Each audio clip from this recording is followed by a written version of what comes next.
Oke, halo semua. Saya Melvan. Di sini saya akan mempresentasikan barang yang buat saya itu memiliki cerita dan dapat mengubah pola pikir saya. Ah, Sebenarnya ceritanya jauh, sangat jauh sampai waktu ketika cerita ini ada, saya tuh masih belum ngeh maksud dari si omongan ini. Nah, jadi barangnya itu sebuah permen, bungkus permen. Sebenarnya buat eh, apa merek ataupun jenisnya itu tidak jadi masalah dalam cerita ini. Nah, eh, jadi ceritanya kayak gini. Dulu ketika kecil, tepatnya di Garut, waktu kakek saya masih hidup, kakek saya pernah ngedatangin saya. Sayanya lagi, ini masih kecil banget, SD lah, dan di situ saya lagi mancing-mancingan gitu pakai batu yang diikat benang. Nah, ketika saya lagi asik main gitu, kakek saya datang, ya asik mancing saya, terus kakek saya datang. Dia bilang bilang kayak gini ke saya, adek percaya nggak kalau kakek habis makan permen? Saya bingung kan, terus ya yaudah saya iyain aja gitu dan nggak terlalu ngerti apa maksud dari si kakek saya itu. Terus uh, jadi saya iyain doang. Ketika beres itu kakek saya ngomong lagi, ini kakek punya buktinya kok cen, kakek habis makan permen cen. Terus dia tiba-tiba ngeluarin bungkus permen dari sakunya, nggak tahu dari mana gitu. Nah, uh, terus saya cuma oh iya iya iya gitu doang, karena ya apa gitu, gak ngerti, gak terlalu, ya kecil juga gitu, jadi nggak terlalu merhatiin. Terus seberes itu kakek saya tiba-tiba pergi. Dia nemuin permen di bawah, kayak, terus dia jatuhin lagi ke lantai, ke tanah. Dia ambil lagi terus dia makan. Terus dia bilang lagi ke saya kayak gini, ini kakek punya bukti yang kedua kok. Ini permennya, ini bekas kakek tadi. Buktinya kakek berani makan lagi, walaupun udah jatuh ke tanah. Nah, dari sampai saat itu saya masih belum ngerti gitu, apa sih gitu. Nah, setelah sekian lama kakek saya cuma oh iya iya doang, saya percaya. Terus deh kakek saya juga diem, akhirnya diem. Terus waktu kakek saya nemenin saya mancing-mancing gitu, akhirnya terus kakek saya ngomong, tiba-tiba ngomong, adek cina, adek jangan pernah percaya sejarah, jangan terlalu percaya sama sejarah walaupun itu memiliki bukti yang sangat kuat. Cuma sampai situ doang ngomongnya. Saya juga gak ngerti gitu apa maksudnya, gak terlalu gak saya hiraukan lah.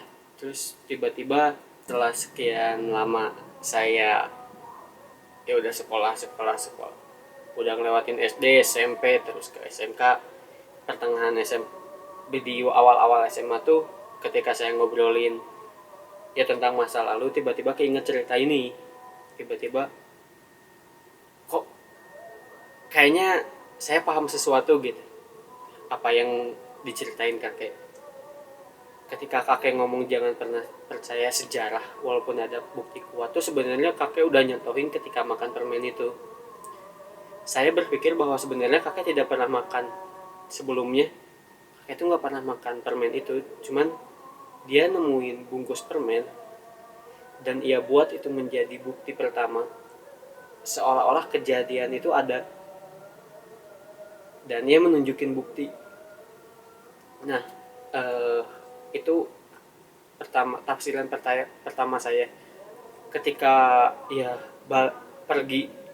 Ketika saya lakukan terus dia pergi, ia kembali dengan permen yang sudah ia punya dan udah ada di tanah, terus ia makan lagi. Itu tuh saya menafsirkannya seperti, oh ternyata bukti itu bisa dibuat dengan cara apapun, dan bahkan walaupun itu ekstrim.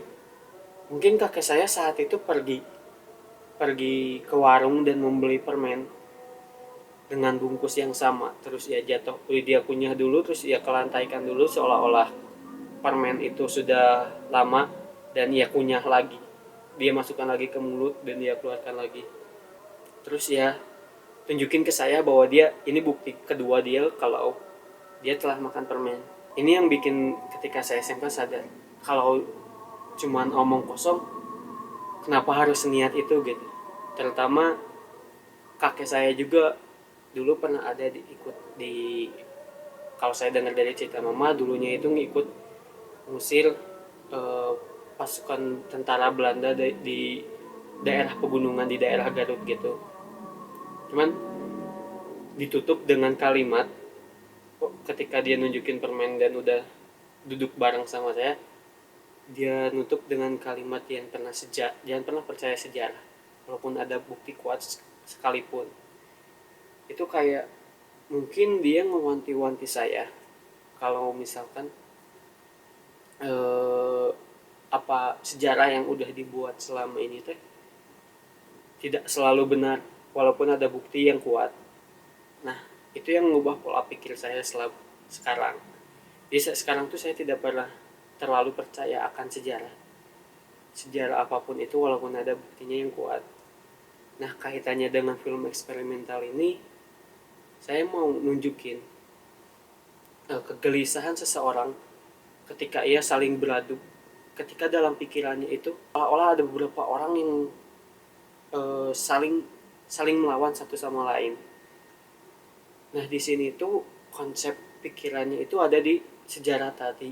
Jadi eh, si orang ini tuh melawan eh, dia yang percaya sejarah dan dia yang tidak percaya sejarah. Dan dia tuh seolah-olah mencari kebenaran. Nah, saya ingin menunjukkan itu tuh dalam bentuk film eksperimental. Sama kayak konsepnya hampir sama kayak waktu film 1 menit eksperimental yang saya menggambarkan apa arti husu. Husu itu sebenarnya seperti apa. Nah, sekarang saya ingin menggambarkan kegelisahan seseorang yang percaya dan tidak percaya terhadap sejarah, dan ya itu membuat pikirannya tuh saling beradu dan ya membuat dia bingung. Nah, mungkin seperti itu yang saya presentasikan. Semoga cukup dimengerti. Terima kasih.